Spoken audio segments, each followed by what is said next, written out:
Shalom, selamat pagi Bapak Ibu serta saudara yang dikasihi oleh Tuhan Yesus Kristus. Kiranya berkat, damai sejahtera dan sukacita dari Tuhan Yesus Kristus senantiasa menyertai kita sekalian. Sebelum kita mendengarkan firman Tuhan dan renungan, marilah kita berdoa. Tuhan Allah Bapa yang Maha Baik, kami sungguh bersyukur atas kebaikan dan kemurahan-Mu. Karena Engkau Tuhan yang selalu melindungi dan memberikan pertolongan dalam kehidupan kami. Jika saat ini kami akan mendengarkan firman-Mu, kami memohon Tuhan mengurapi kami dengan Roh Kudus-Mu agar kami dapat mengerti dan memahami apa yang Tuhan sampaikan kepada kami. Bimbinglah kami agar iman serta karakter kami semakin hari semakin baik, dan biarlah firman-Mu selalu membimbing kami dalam kami menjalani kehidupan ini. Terima kasih Tuhan.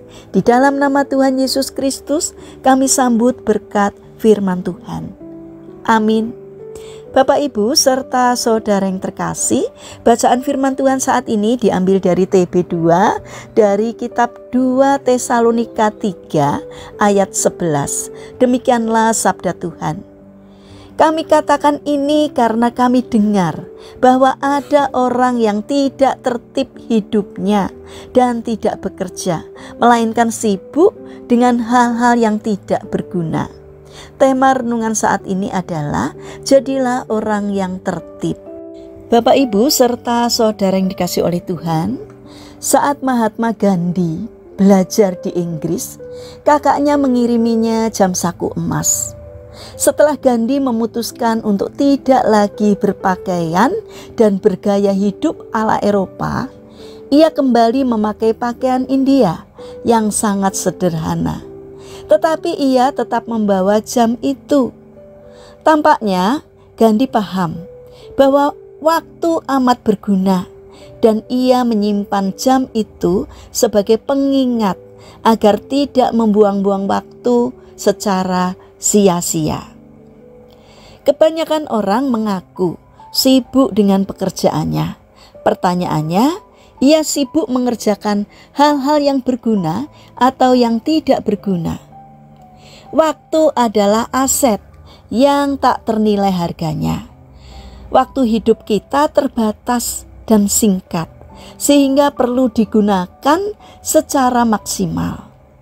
Rasul Paulus menegur orang yang tidak tertib hidupnya dan tidak bekerja, melainkan sibuk dengan hal-hal yang tidak berguna. Rasul Paulus mengingatkan mereka agar tetap tenang melakukan pekerjaannya dan dengan demikian makan makanannya sendiri. Kemajuan atau kemunduran seseorang ditentukan dari seberapa serius ia menghargai waktu. Kalau seseorang mengisi waktunya dengan kegiatan tak berguna, sekalipun ia pengikut Yesus, jangan salahkan siapapun kalau hidupnya mengalami banyak kesusahan. Bapak Ibu serta saudara yang terkasih, berapapun usia kita sekarang, hargailah waktu yang ada untuk hal-hal yang berguna, sehingga pada akhirnya semuanya akan kembali menjadi berkat bagi kita dan orang-orang yang ada di sekitar kita. Mari kita bangun karakter untuk menghargai waktu yang Tuhan berikan dengan menggunakannya untuk hal-hal yang bermanfaat, supaya kita dapat menjadi berkat bagi sesama. Mari kita berdoa. Tuhan Yesus yang Maha Baik, berilah kami hikmat-Mu agar kami dapat menggunakan waktu yang Engkau berikan kepada kami dengan sungguh-sungguh, sehingga pada akhirnya akan menjadi berkat bagi kehidupan kami. Bapa yang Maha Baik, saat ini kami berdoa bagi mereka yang terbaring sakit.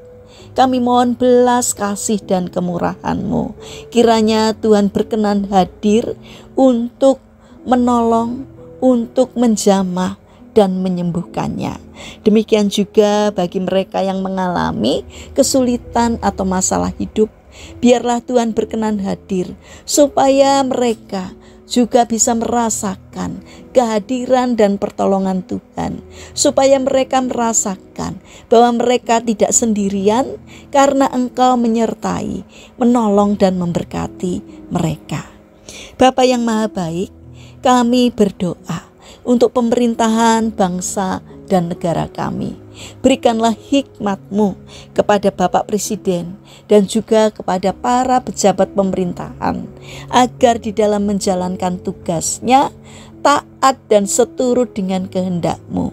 Tolonglah agar mereka senantiasa mempunyai hati yang mengabdi kepada masyarakat. Terima kasih Bapa yang baik. Kami ingin serahkan seluruh aktivitas kami sepanjang hari ini ke dalam tangan Tuhan. Kami mohon penyertaan dan pertolongan-Mu. Kiranya apapun yang menjadi karya kami hari ini, Engkau memberkatinya.